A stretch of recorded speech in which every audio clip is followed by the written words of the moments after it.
Hello everyone, it's Charlton.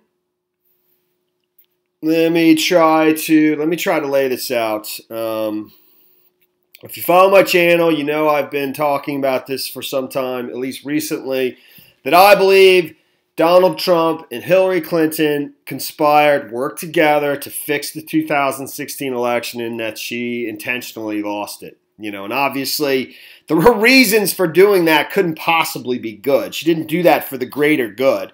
There would be probably criminal reasons why she would do that. I don't know what kind of dirt Trump has on her, or what kind of business alliance they've had or have, whatever. But that's my theory, and it goes back. I can't go over it all right here. In fact, this in and of itself is a complicated topic to try to describe to you, But let me start. Let me try this. I've done this in other videos loosely. Let me try to start at the end and work backwards in terms of one concept. I'm talking about Seth Rich. And, in terms of my thinking on this, this never once entered my mind. Never until yesterday. And it just, even though I do entertain some conspiracy theories, and I think a lot of people who watch my channel or watch me would think that I'm a conspiracy theorist. But I don't know that I don't really categorize myself as that. Maybe many people wouldn't, but whatever. And so I just was never thinking, in those terms. I never even thought of this guy. And when I was thinking about Trump and Hillary fixing the 2016 election, okay, and it just, but it certainly would make sense and fits into what I'm thinking, except not in the way that most other people were saying. I think the other conspiracy theorists were suggesting that he was going to be a conduit. He was the one leaking the WikiLeaks emails, the DNC emails to WikiLeaks. Okay, and that's for some reason that was found out, and then he was killed because of that. But that wouldn't make any sense because WikiLeaks got the emails, okay? The other of the DNC, the other conspiracy theory was that he actually had Hillary Clinton's emails from her, from her server, from the email investigation, from the time when she was Secretary of State. That he had that on, and that was the reason he was killed. The official story is that it was a botched robbery, even though it remains unsolved and nothing was taken. I'm not here to obviously create any more pain for his parents that, were quite upset with people talking about this in a manner that they didn't look kindly on. I promise you I'm not here to do that. And they sued Fox News because of, it's a long story with, I think his name's Rod Wheeler, the former detective who was hired to investigate this by another big Republican donor, I think from Texas, Ed Butowski, I think is his name. And then there was a reporter from Fox News as well as Sean Hannity, Malia Zimmerman, who covered the story, and it just blew up and became this mess. And actually, Rod Wheeler, I think, in fact, even sued Ed Butowski because he was misled and felt like he was manipulated and used like a prop in the media to further this story of this conspiracy. But what I'm saying to you is, and just remember, they get WikiLeaks got the emails, so he wasn't the one who handed it over. And why would the Clinton people be behind an assassination to prevent him from leaking emails to the WikiLeaks that they ultimately ended up getting, as retribution. I seriously doubt it. So I'm suggesting that maybe he had gotten wise to what I'm suggesting, to that the Hillary campaign at the highest levels was working with the Donald Trump people to fix the 2016 election in elaborate ways through various conduits, through the Russians as well as through other parties overseas, Cambridge Analytica, the guy, the former British intelligence officer, Michael Steele, I believe is his name, the one who came up with the dossier, etc. I've laid this out in other videos. I don't have time to talk about it now. But I'm saying maybe he became wise to that, and that's why he was mysteriously killed at 4 in the morning, and this is just the Washington Post article about when he was killed, and I mean, it just basically says that Seth Rich, he was found shot several times, at least once in the back at 4:20 a.m. after police. This was on a Sunday early morning hours, so basically Saturday into Sunday at 4:20 in the morning near his home, a townhouse, that apartment he was renting. Where after police were alerted by sensors that detected sound of gunfire, shot spotter sensors drew officers to Flagler Place in West Street, a block from a townhouse Rich moved into 2 years ago with several roommates. Rich's father, Joel Rich, 68, said he believed his son was killed after resisting a robbery in which the assailant got nothing. The victim's watch, wallet, and credit cards were not taken. So nothing was taken, okay? All right, let me go to the end here. If you recall, one of the things that the special counsel was focusing on recently and had revoked or taken back the plea deal that he had with Manafort that they had agreed upon because they claimed Manafort had lied to him. And his lead prosecutor, Weissman, who is supposedly, his attack dog, and is a very aggressive U.S. attorney, focused on this August 2nd meeting in the Havana Room, which is in a building that's owned by Jared Kushner's father, and they said the timing of it was very suspicious. It was immediately following Trump's securing the nomination, following the Republican National Convention, I think earlier in July. And, basically it was reported that one of the things that happened at this meeting is that Paul Manafort handed over 75 pages of polling data. Okay, that's reported in several places. That's reported here. And, why, and at this meeting, he's meeting with some dude, Konstantin Kilnick, who I believe has ties to Russian intelligence. Manafort had worked with him earlier in his career when he was representing the former president of the Ukraine. I forget his name. Yanukovych.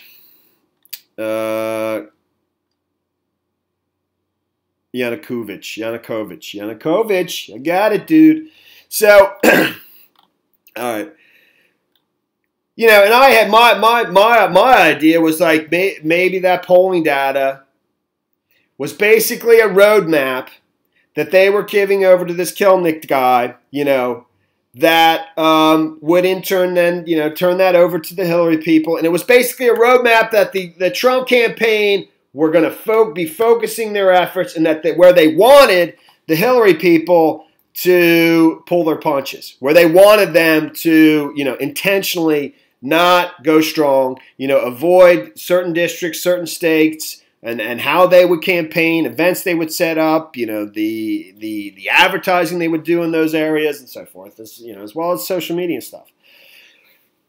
I'm getting lost in the minutia, but that meeting actually took place, and this is just a month after, not even a month after that individual was killed, Seth Rich, a person who I don't even know if I mentioned what his main task at the DNC. He was a very bright kid, from what I understand, and at a very young age, a politician from Nebraska, spotted his potential, and I think hired him or asked him to come join his campaign even before he entered college. He had a huge future, I believe, and probably was going to become, quite successful in politics in the Democratic Party. But one of his tasks at the DNC was the development of a computer application to help voters locate polling stations. So I just say, it just seems strange that those two things intersected. But also, in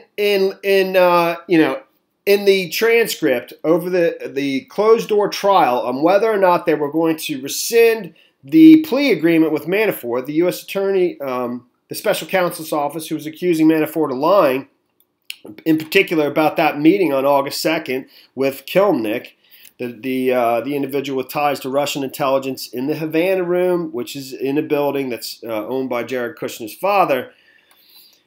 It was also in that thing. There's this particular piece of stuff that I focused on because it highlighted Killing's discussions with people from the State Department. The State Department earlier in his career, and it just, to me, it sent up an antenna, and I just immediately started to think, well, who from the State Department had a relationship with Killing in the past? It was during the time. It was during the Obama administration, okay? So it would either have to be like Obama-minded State Department officials, high-level officials. I'll read it for you, or it would have to be Clinton-minded high-level State Department officials. So, and obviously I had my money on Clinton-minded, Clinton people that had met with Kilnick in the past at the U.S. Embassy over whatever, but they had a prior relationship. So just some of the reference. This is from the redacted transcript of the closed-door hearing, and this is just a portion that another person from Bloomberg was reporting on, and it just definitely caught my attention, and it definitely relates to what I'm talking about here, that maybe Seth Rich had gotten wise to the idea that the two campaigns were working together, and because of that, he could not be, something this massive. Could not afford anybody knowing that isn't inside the inner circle at the highest level. So, Mr. Downing, which is the defense attorney for Manafort, Your Honor, on one other issue, we passed the mic. Just some of the reference about Kilnick that's come up by Mr. Weissman, the U.S. attorney from the Special Counsel's Office, more than once in these proceedings. It should be noted that the Office of Special Counsel had produced Interview 302 for an interview of Mr. Kilnick about Mr. Kilnick from blank, blank, blank at the U.S. Embassy in the Ukraine, blank, blank, blank, blank, blank, that Mr. Kilnick has been blank, blank, blank, the United States State Department. These are documents that were given regarding Mr. Kilnick's communication with former high-level State Department officials about this narrative of is blank, blank, blank is nonsense because no matter who gets elected, that the sanctions were going to continue against Russia. Okay, so now that right there tells you the timing of this particular, this where they're referencing this meeting at the U.S. Embassy in Ukraine because it's before the election, so it has to be prior to 2016. My guess is it's prior to even either nominee securing their nomination, but it's not totally clear. But it is somebody from the State Department, so it's somebody from the Obama administration. Senior high-level department officials meeting with Mr. Kilnick at the U.S. Embassy in the Ukraine. And like I said, that would either have to be holdovers from Hillary Clinton's time at the State Department, or it would have to be people who are loyal to President Obama. And in my opinion, I was putting my money on people that are holdovers from the Secretary Clinton's State Department and not ones loyal to Obama. I'm tying the two campaigns together, dude, and now working backwards towards Seth Rich being killed. And was he wise to something, that was going on between the two campaigns, the Trump campaign and the Hillary campaign? It's very possible he was just killed in a random robbery, even though nothing was taken, and it still hasn't been solved. Nobody. I don't think there's a single suspect that's been talked to or whatever. And then you go on to the family. The family sued Fox News because of their reporting on this and because of, like I said, with Rod Wheeler and Malia Zimmerman and even Sean Hannity basically promoting this conspiracy that he was killed because he had the WikiLeaks emails. that WikiLeaks already had. Okay, because WikiLeaks, the amount of emails they had for like the last year and a half or something like that, the last full year.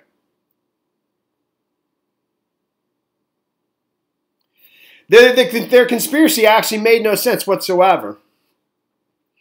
But it's interesting that the people that represented the family,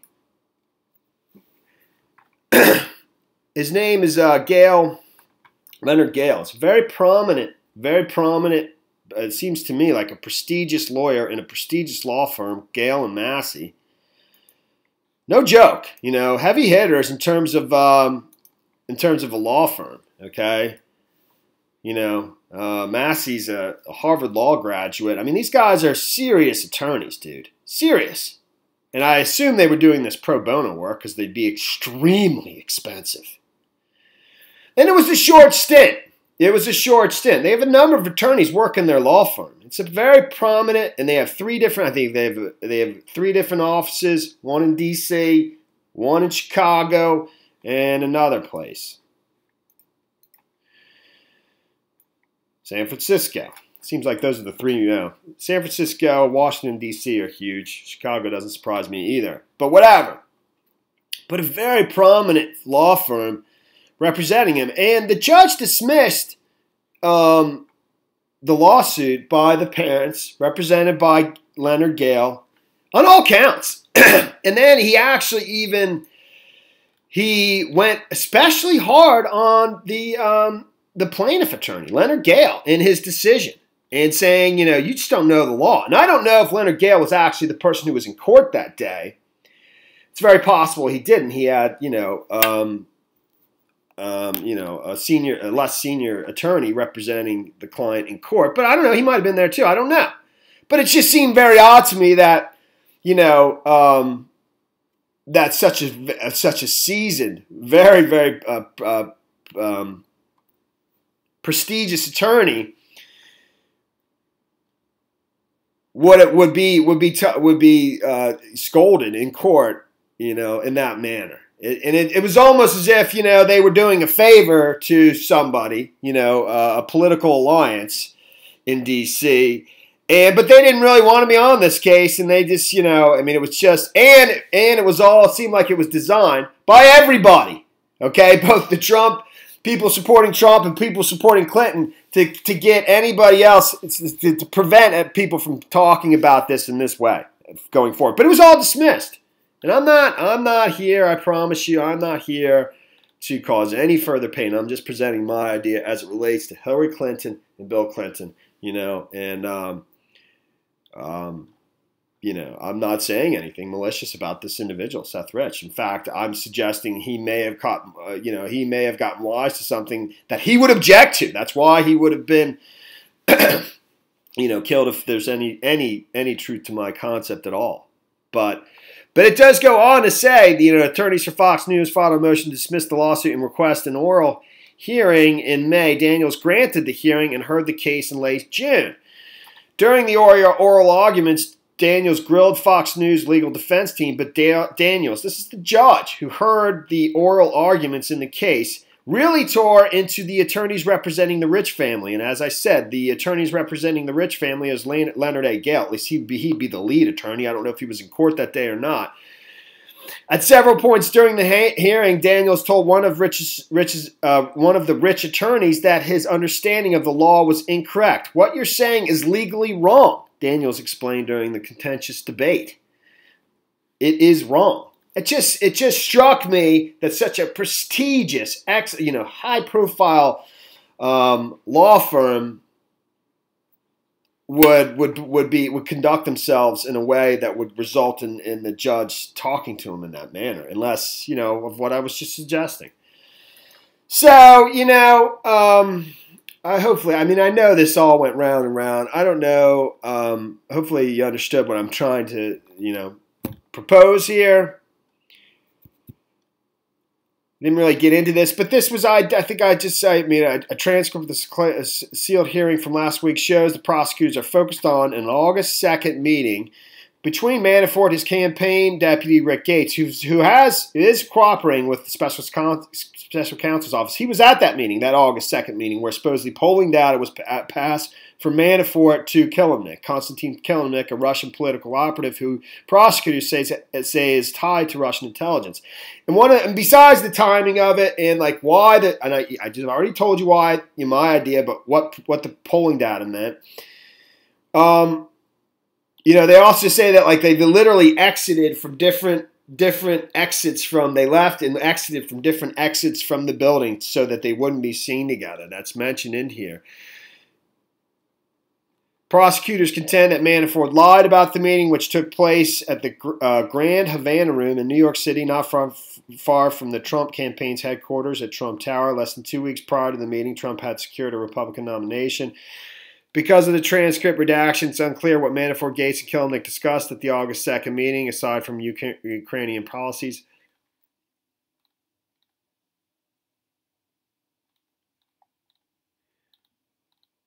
Maybe that's in here. Weissman said that the pair took precautions of leaving from different exits than Killed, the pair being Gates and Manafort, presumably to avoid being seen with him at a time when the campaign's Russian contacts drew scrutiny. So, that's what I'm saying here. And like I said, that meeting, August 2nd, Seth Rich was killed on July 16th. I'm nearly certain.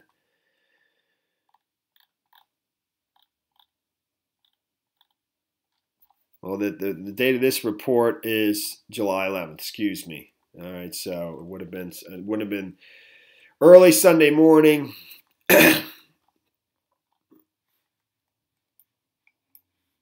He was shot on the 10th, July 10th. So just a month before that meeting with Manafort and Killed and Gates at the Havana Room. All right, well, that's the story there. Thanks for watching my videos. Please subscribe to my channel. Give me a like down below. And, I'll see you in the next video. Later, man.